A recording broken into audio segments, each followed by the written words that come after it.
Nah, yang kita perlu bedah lebih jauh adalah siapa yang akan terlibat di dalam kasus ini, siapa lagi yang bisa terseret kasus ini. Tentu saja semua Pertamina dari hulu, dari impornya ya, maksudnya dari impornya sampai ke perdagangannya, sampai ke ecerannya. Yang kedua, pada level berikutnya yang bisa terkena itu adalah orang-orang keuangan, karena nggak mungkin itu kan pakai perencanaan keuangan, perencanaan impor, orang-orang keuangan Pertamina harus kena semua itu. Kemudian mereka menagih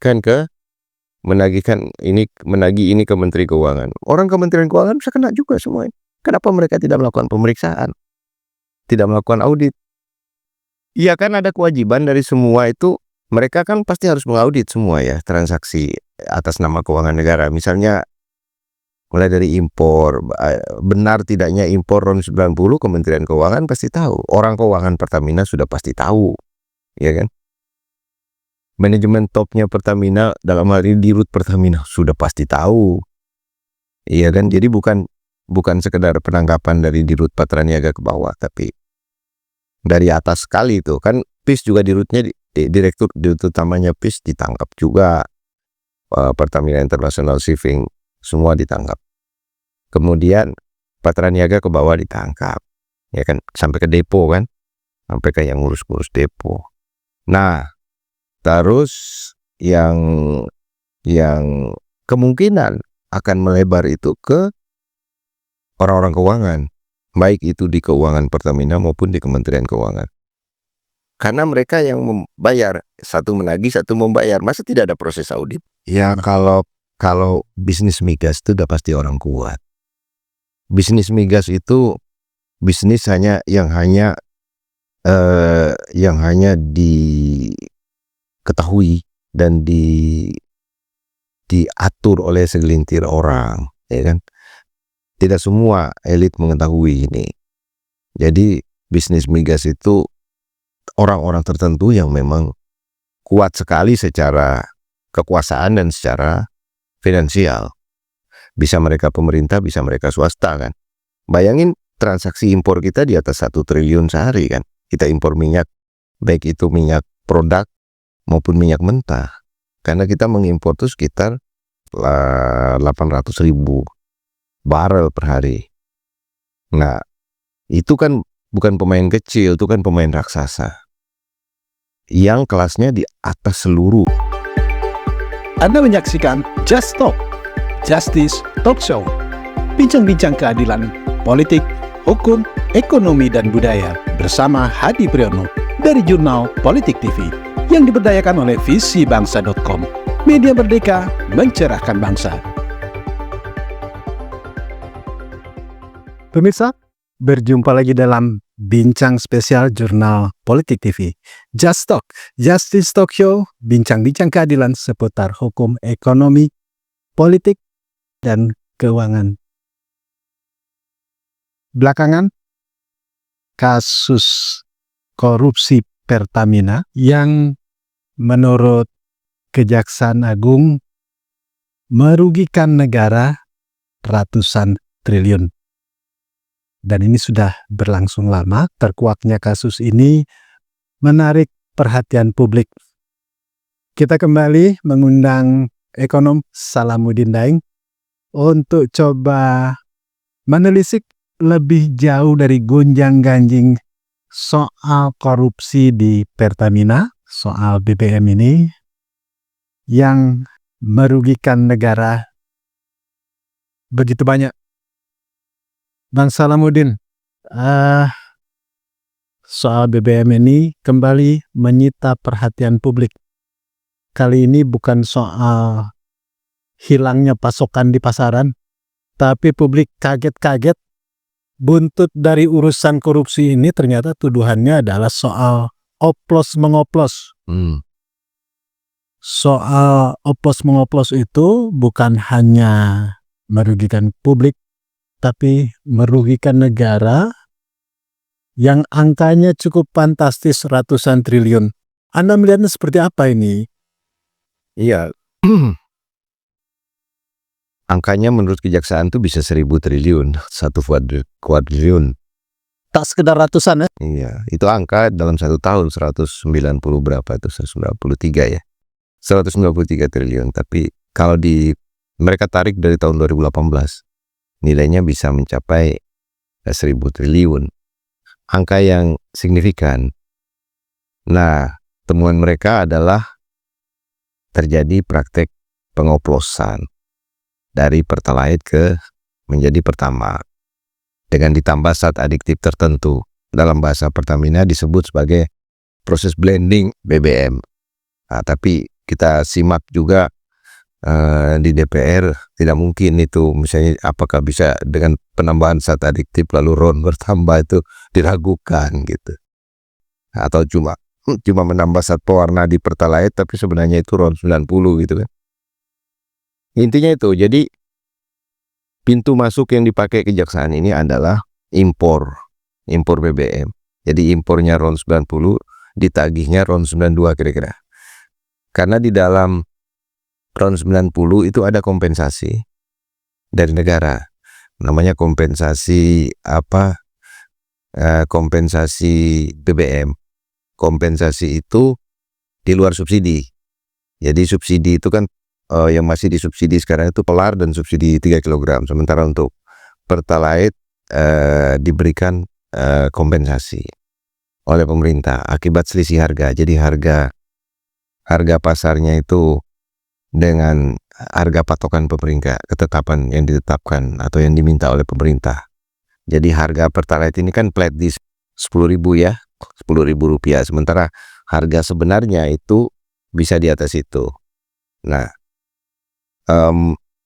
oplos-mengoplos atau blending-memblending ini bermuara pada masalah penagihan dana kompensasi dan subsidi kepada pemerintah. Itulah yang menjadi pintu masuknya. Nah, kalau mulai dari impor sudah dinyatakan itu ada pemalsuan ya, atau ada manipulasi gitu, berarti itu turunannya sampai ke bawah. Sampai ke bawah. Itulah yang membuat banyak orang yang terkena di dalam Pertamina, karena begitu impor menggunakan kapal PIS, wah kena semua. Pertamina International, Pejabat dari hulu sampai hilir bisa ya, semua ini ya. Pertamina dari impor lalu ke Pertamina International Shipping kena karena pengangkutan bisa dianggap markup segala macam, antara 10-13% ya. Terus kemudian dari situ turun ke bawah ke Pertamina Patraniaga yang melakukan impor ya. Pertamina Patraniaga melakukan impor, turun lagi ke bawah lagi di mana dilakukan blending. Katanya tidak dilakukan di kilang, makanya kilang tidak ditangkap. Oh begitu. Ya, kilang lagi mau diperiksa, cuman saya dengar tadi direktur kilangnya belum datang ke Kejaksaan Agung. Nah, terus yang ditangkap ke bawahnya karena dugaan pengoplosan langsung dilakukan di depo Pertamina. Blendingnya itulah yang jadi perkara karena pengoplosan dilakukan di. Ada sementara pihak menyebut nggak mungkin ini dioplos di situ gitu. Bisa aja, nanti kita lihat perkembangan penyidikan yang dilakukan oleh Kejaksaan Agung ya. Yang jelas yang mau saya sampaikan di sini adalah tuduhan bahwa pengoplosan ini mulainya itu dari impor BBM RON 90. Nah, karena tuduhan itu diarahkan ke BBM RON 90 yang impor, maka ini akan menyapu banyak sekali orang yang terkena. Bayangin aja, impor, pemalsuan dokumen, markup, ke bawah, blending, menyalahi aturan, terus ke bawah. Walaupun BBM ini diklaim masih sesuai spek, tapi ibarat Spanyol lah, spek sesuai spek, ronyol maksudnya sesuai spek tapi ilegal gitu kira-kira ya. Tapi pihak Pertamina membantah tuduhan kejaksaan ini bahwa tidak ada cerita oplos-mengoplos itu. Itu alat bukti nggak tahu dibantah pakai apa. Kalau barang bukti atau alat bukti nggak bisa dibantah dengan logika, karena hukum itu kan bersifat bersifat apa yang tertera, apa yang terjadi gitu kan. Misalnya dia bilang bahwa ini ada pemalsuan dokumen-dokumen impor, gimana mau dibantah? Ada markup misalnya. Orang yang masuk sebenarnya Harus 90 yang ditagihkan ke pemerintah tetap harga RON 90, misalnya ternyata ada bukti yang ditagihkan adalah RON 92. Nah, gimana cara membantahnya? Pakai logika? Nggak bisa.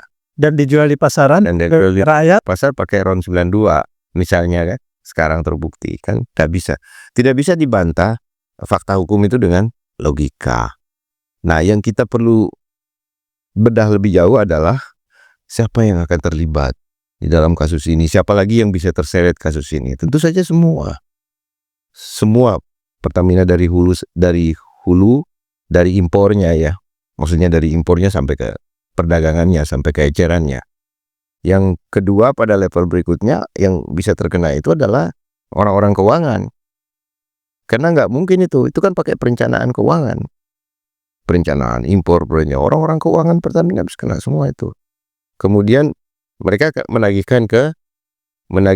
ini ke Menteri Keuangan. Orang Kementerian Keuangan bisa kena juga semua. Kenapa mereka tidak melakukan pemeriksaan, tidak melakukan audit tentang Ini bisa jadi sebenarnya sebuah sindikat begitu.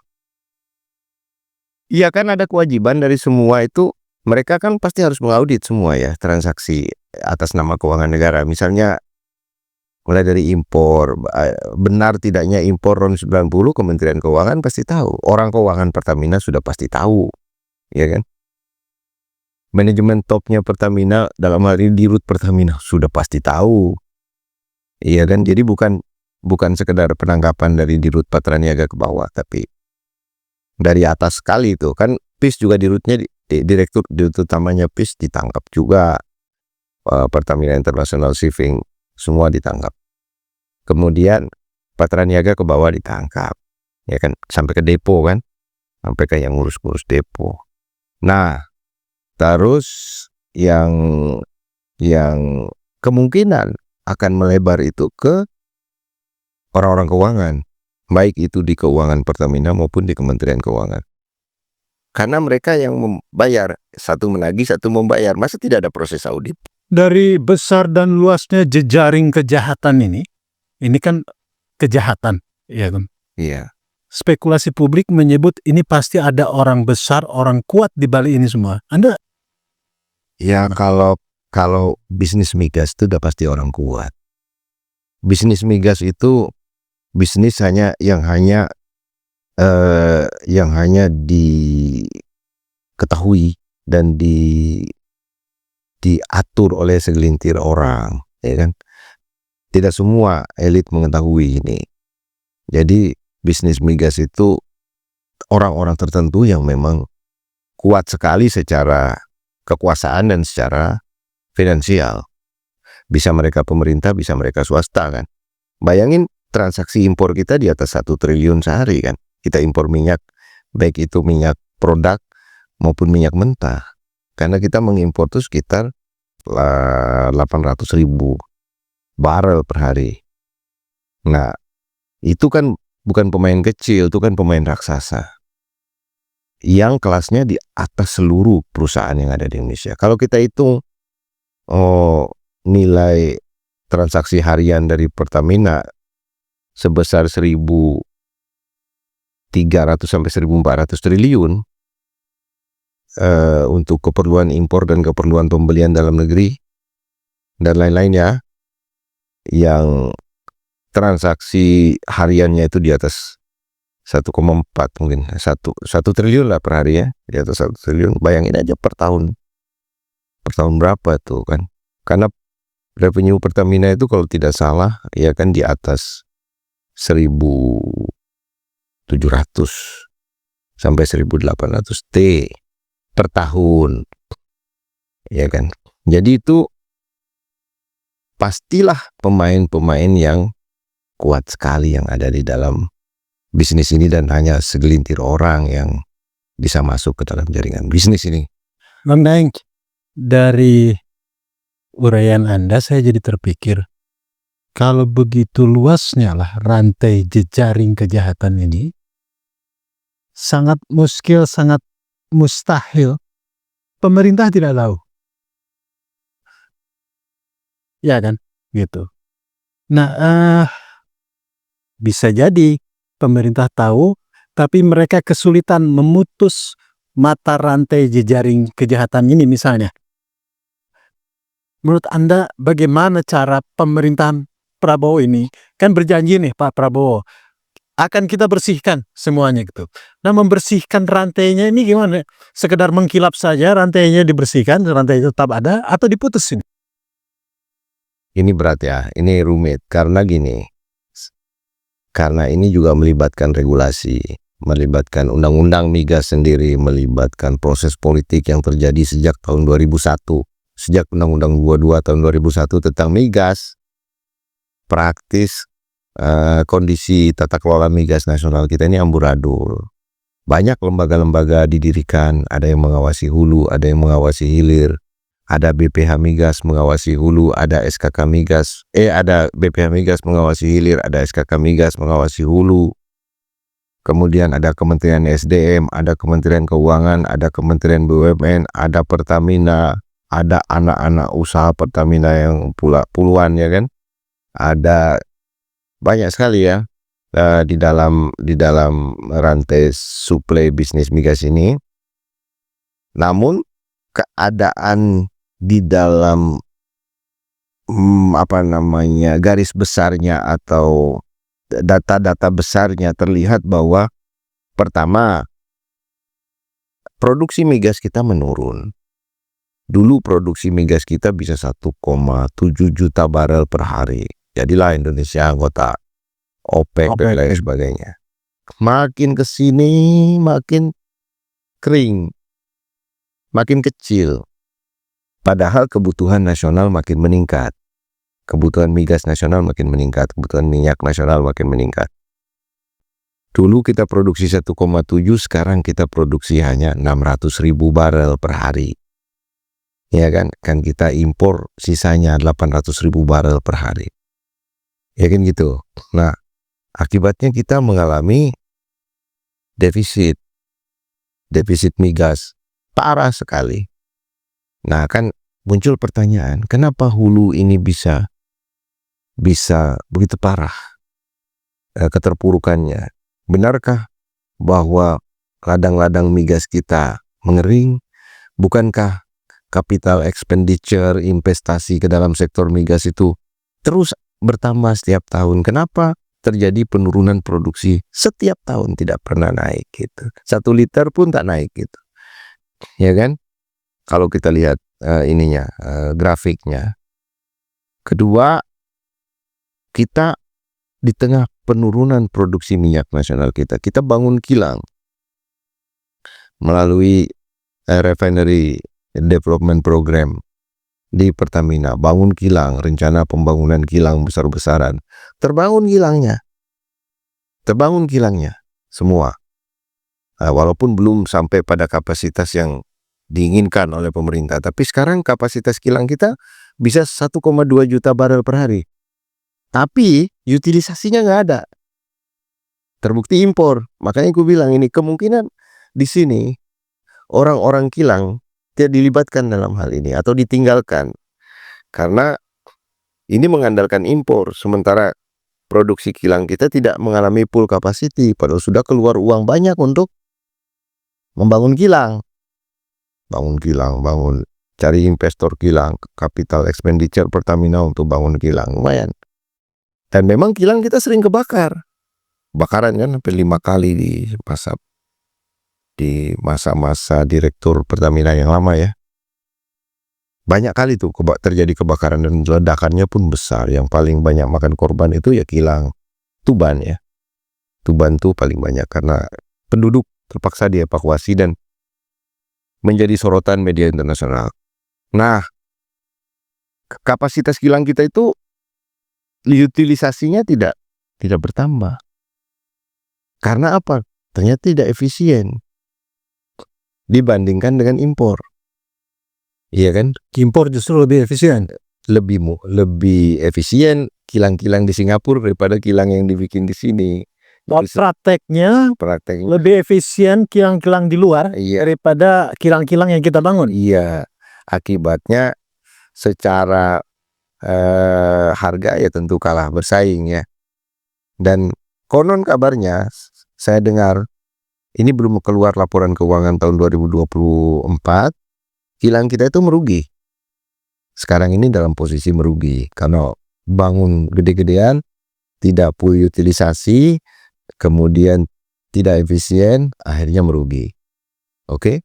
Nah, orang-orang di perdagangan migas karena sudah jadi subholding masing-masing di perdagangannya, yakni Patraniaga gitu ya, mereka impor sendiri. Impor. Makanya kalau saya baca di media, mereka blending atau melakukan pengoplosan itu di depo, bukan di kilang. Di kilang ya. Sebab kalau di kilang, direktur kilang pasti sudah ditangkap. Gitu. Nah, kita lihat besok hasil pemeriksaan kejaksaan apakah ada bukti bahwa kilang terlibat. Tapi memang saya dengar perencanaan-perencanaan di kilang itu kurang tersambung dengan kebutuhan para distributor akhir atau di Patraniaganya. Kenapa bisa begitu? Padahal kan Ya, ada saya- pengawasan dulu, pengawasan ini. Di miskoordinasi lah atau karena perbedaan value atau perbedaan level efisiensi daripada mereka impor gitu. Mungkin lebih murah impor daripada harus menyerap produk kilang. Nah, antara kilang dengan hulu juga ada masalah. Mungkin lebih murah mengambil BBM impor atau minyak mentah impor daripada menyerap produk hulu. Bisa terjadi sekarang karena terjadi fragmentasi di dalam tata kelola migas ini. Maksudnya antara hulu, hilir, hulu, hilir, impor, kilang, refinery itu tidak terkoordinasi dengan baik akibat holding subholding di dalam Pertamina. Kalau kenyataannya carut-marut begini, Jadi setiap subholding itu kan harus mencari untung sendiri-sendiri. Cari untung. Pertamina International Shipping harus cari untung. Pertamina Kilang itu harus mencari untung. Pertamina Patraniaga itu harus mencari untung. Sementara kalau dulu Pertamina Kilang itu adalah tempat biaya, itulah cost center istilahnya. Jadi biaya-biaya paling banyak tentu ada di kilang. Dan kilang tidak menjual langsung kan produk-produknya ke pasaran, yang menjual kan Patraniaga. Tentu saja Patraniaga yang paling mungkin mendapatkan keuntungan. Kilang menanggung biayanya gitu kan, biaya pengolahan, biaya ini, biaya itu. Kalau kilang ambil untung lagi, wah tambah kacau lagi. Tambah kacau ke sini harga BBM makin nggak keru-karuan gitu. Kalau kilang ikut ngambil untung. Nah, bisa saja karena ada masalah seperti itu, tidak ada koordinasi yang baik atau tidak terhubung rantai suplainya secara baik, akhirnya Patraniaga melakukan impor sendiri. Boleh melakukan impor dia.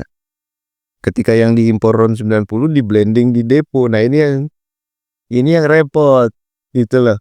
Kalau blending di kilang secara teknis atau secara keilmuan kilang mungkin tidak mencampur seperti itu aja, mungkin ada proses-proses penambahan adiktif atau chemical tertentu yang secara RON kemudian menghasilkan BBM yang berkualitas, ramah lingkungan dan lain sebagainya. Tapi itu kan harus terjadi di kilang.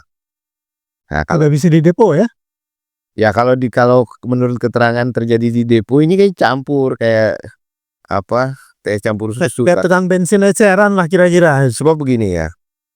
Begini Pak Adik, ini kan tidak rasional harga di dalam ecerannya. Contoh, ada RON 98. Harganya RON 98 itu 14.000 ya. Kemudian RON 90. Harganya 10.000. Saya beli RON 98 20 liter, misalnya mobil kita ya. Kita beli RON 98 20 liter harga 14.000. Kita campur langsung 20 liter dengan RON 90. Hasilnya kan RON 94. Harganya 12.000. Lebih murah daripada RON 92 yang harganya 12.100, 12.300. Lebih baik kita campur sendiri. Ya kan? Maksud saya ini perdagangan yang tidak rasional. Jelas lebih murah daripada RON 92 yang dijual BP atau dijual Shell. Caranya gimana? Bapak beli aja RON 98. Lalu campur dengan RON 90. Harganya 10.000. Ini harga 14.000. Jatuhnya 12.000 kan? Bandeng, kok langkah kejaksaan ini tangkap? Masuk pengadilan, masuk penjara. Kalau hanya sampai di situ saja, kan tetap saja nasib masa depan tata kelola minyak kita kan masih kacau balau juga dari penjelasan Anda. Ya pasti kacau lah. Gak mungkin gak kacau selama kita tidak membenahi fundamental. Apa itu? Membenahi regulasi yang mengatur tata kelola migas. Dia dipayungi oleh 2 undang-undang paling tidak. 1 undang-undang migas, 2 undang-undang BUMN. Kenapa undang-undang BUMN? Karena perusahaan yang dipercaya oleh negara untuk mengelola hajat hidup orang banyak sebagaimana amanat Undang-Undang Dasar dan Undang-Undang Migas dikerjakan oleh BUMN yang regulasinya atau undang-undangnya itu adalah komersialisasi, privatisasi, komersialisasi, atau kita sebut bahwa undang-undang BUMN ini di mana semua BUMN kan harus cari untung. Nah ini kan kurang terhubung gitu antara hajat hidup dengan orang banyak dengan praktek mencari untung. Perusahaan-perusahaan ini ditekan untuk terus mengumpulkan keuntungan yang sebesar-besarnya kan. Bahkan sekarang keuntungan itu tidak hanya di level Pertamina yang ditekan, tapi subholding ditekan untuk mencari keuntungan.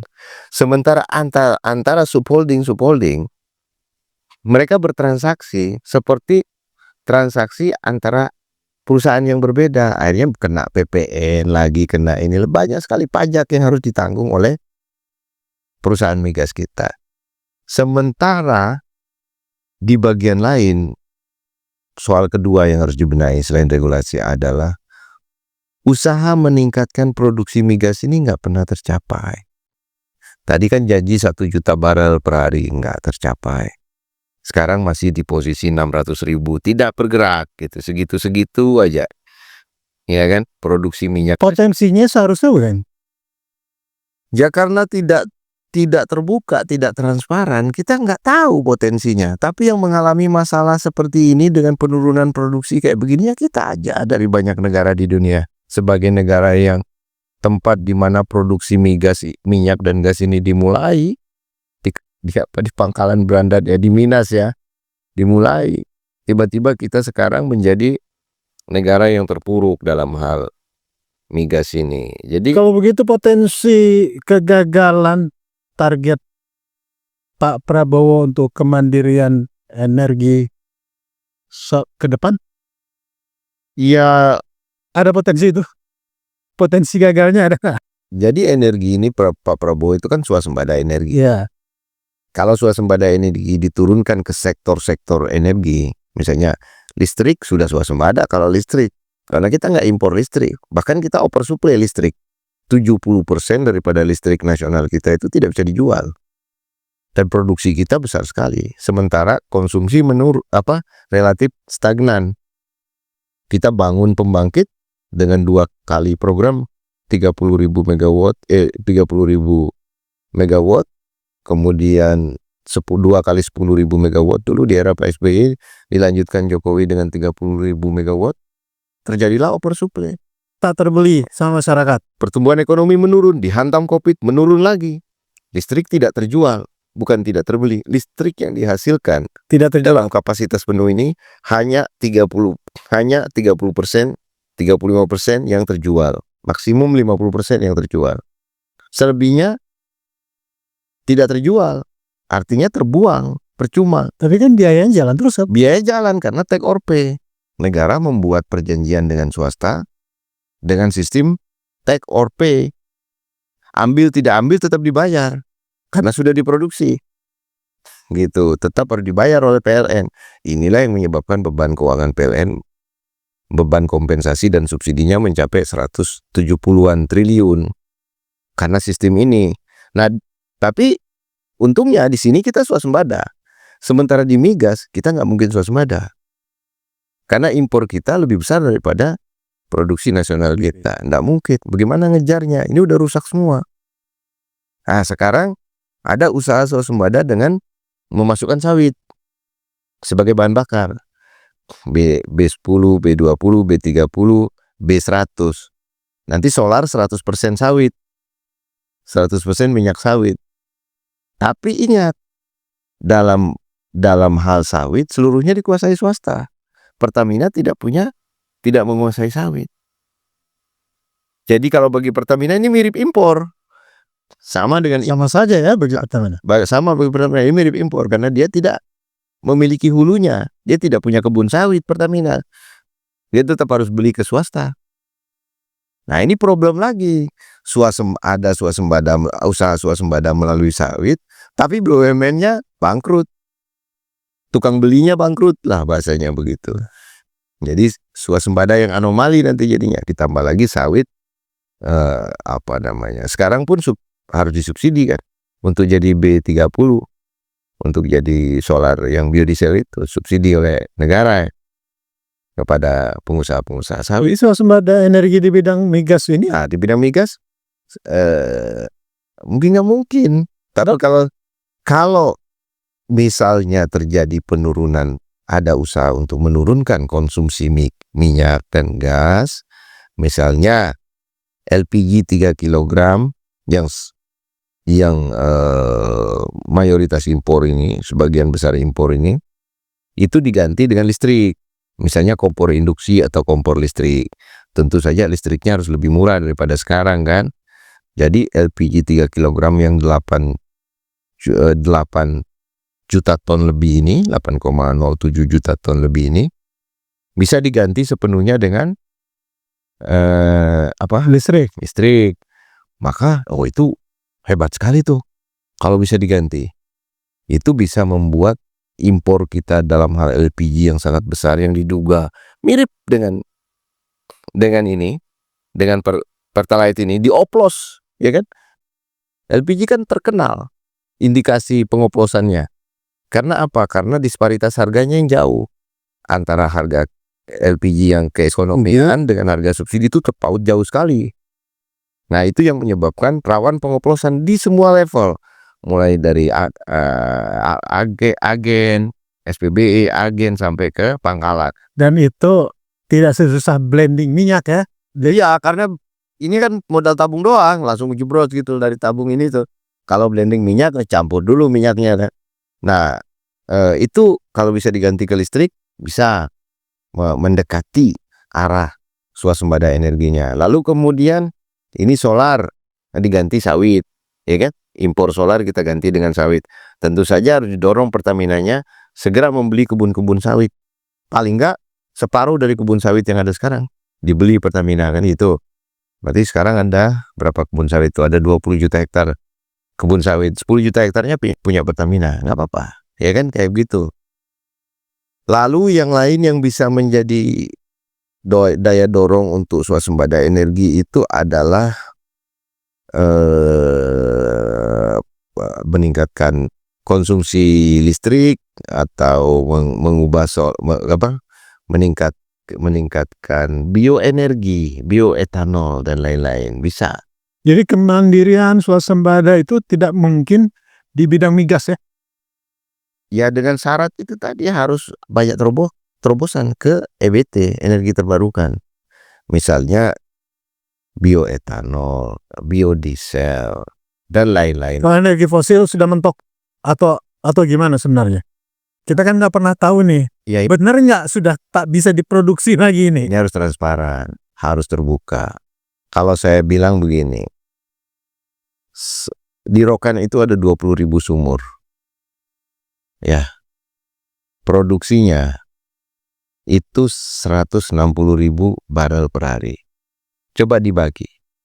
20.000 sumur, ya, 163.000 barel per hari dibagi 20.000 sumur, dibagi per hari, setahun itu kan, per hari dibagi apa? 20.000 sumur tadi?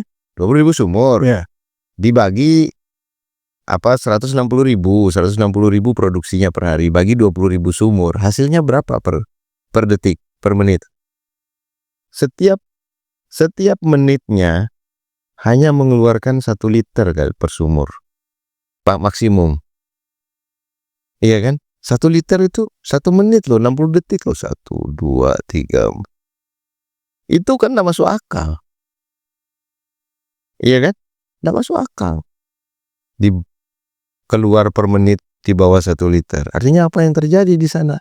Apa yang keluar dari 20.000 sumur ini? Gitu. Atau keluarnya ternyata tidak dilaporkan dengan sebenarnya. Bandingkanlah dengan sumurnya apa tuh yang ada di Cepu, Exxon Mobil Cepu. Jauh, hanya ada beberapa sumur tapi produksinya lebih besar daripada Rokan yang punya 20.000 sumur. Alasannya sumurnya mengering segala macam. Kenapa dipertahankan? Kenapa capeknya ditingkatkan? Kenapa capital expenditure-nya tetap gede? Jadi antara produksi dengan capek, dengan pengeluaran Pertamina untuk membiayai itu semakin tidak berimbang. Jadi semakin tidak masuk akal produksi minyak yang dilakukan oleh. Soal tidak transparan ini, publik juga tidak tahu. Inilah menunjukkan tidak beresnya tata kelola di perminyakan ini. Iya, salah satu faktornya ya tidak transparan. Kurang transparan lah. Jadi kurang ada data yang cukup transparan yang bisa memberikan satu gambaran kepada para pengambil kebijakan di atas mereka, ya, dalam hal ini adalah pemerintah, dalam hal ini adalah presiden, untuk mengetahui langkah-langkah strategis dan taktis untuk membenahi produksi di hulu, membenahi kilang kita supaya efisien, membenahi hilir kita supaya jangan terjadi pengoplosan di BBM dan di LPG 3 kg. Semua harus tergambar di kepala pemerintah yang punya visi untuk swasembada energi. Dalam hal ini pemerintahan Prabowo, ya, harus tergambar semuanya.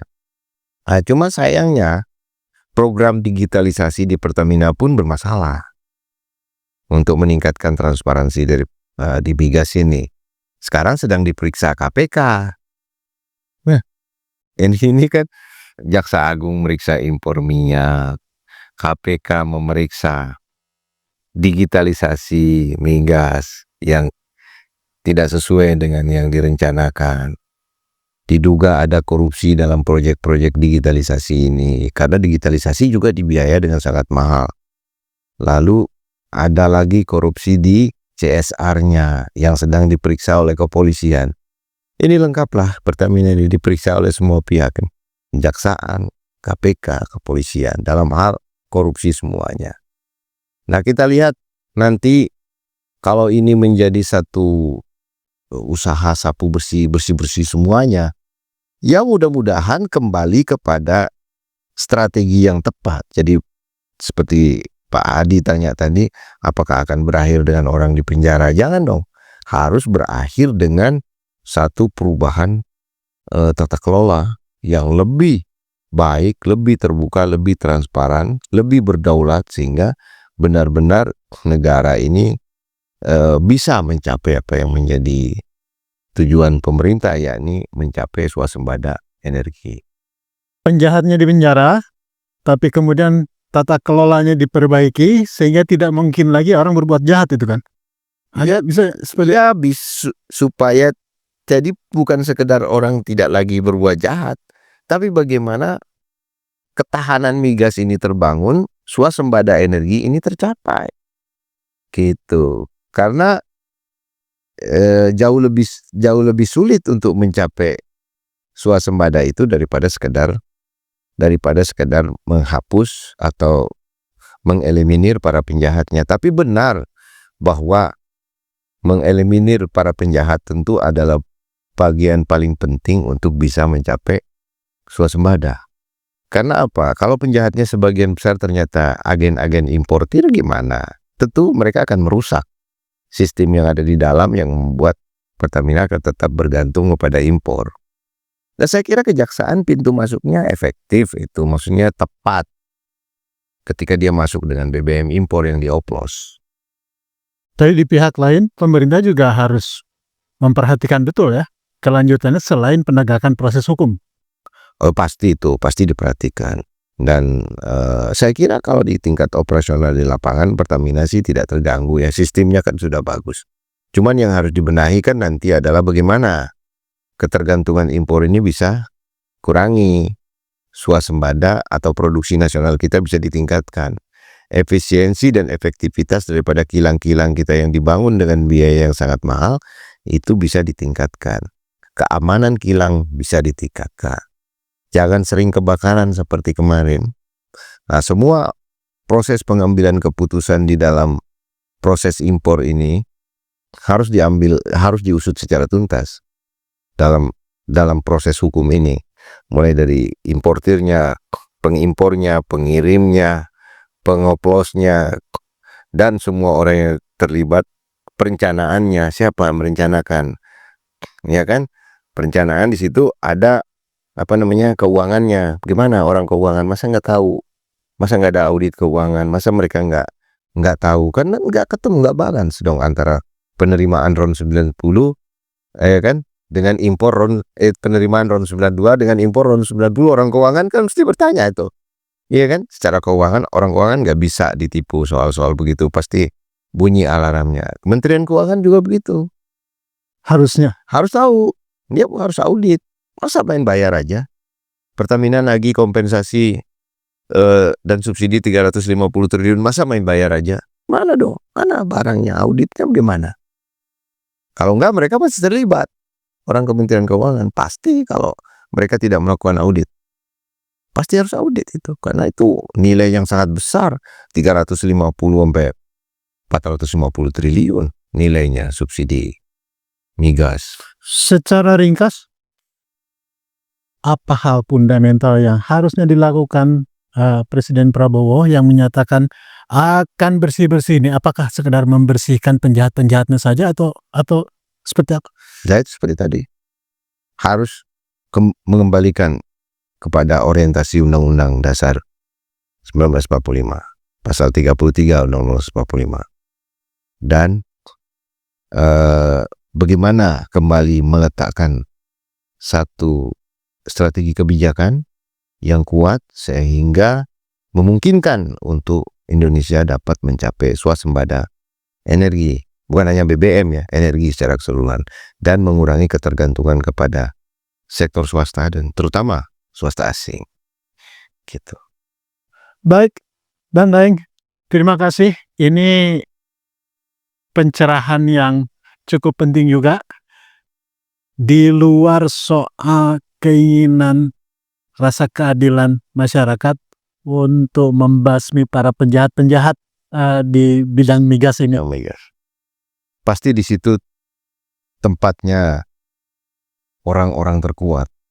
Kalau penjahat, berarti penjahat-penjahat terkuat. Pasti ada raja penjahatnya ya. Maksudnya kalau migas itu tempatnya orang-orang terkuat. Kalau ada penjahatnya di dalam migas, maka itu adalah penjahat-penjahat terkuat. Kira-kira. Jadi urusannya pasti sangat berat sekali. Terima kasih, Bang Daeng. Kita akan tunggu saja perkembangan berikutnya, langkah-langkah bersih-bersih yang akan ditempuh Pak Prabowo seperti disampaikan kepada sejumlah media. Pemirsa, nantikan telaah menarik lainnya hanya di Jurnal Politik TV. Media merdeka mencerahkan bangsa. Billahi taufiq wal hidayah. Wassalamualaikum warahmatullahi wabarakatuh. Merdeka! Merdeka. Anda menyaksikan Just Talk, Justice Talk Show. Bincang-bincang keadilan, politik, hukum, ekonomi, dan budaya bersama Hadi Priyono dari Jurnal Politik TV yang diberdayakan oleh visibangsa.com. Media merdeka mencerahkan bangsa.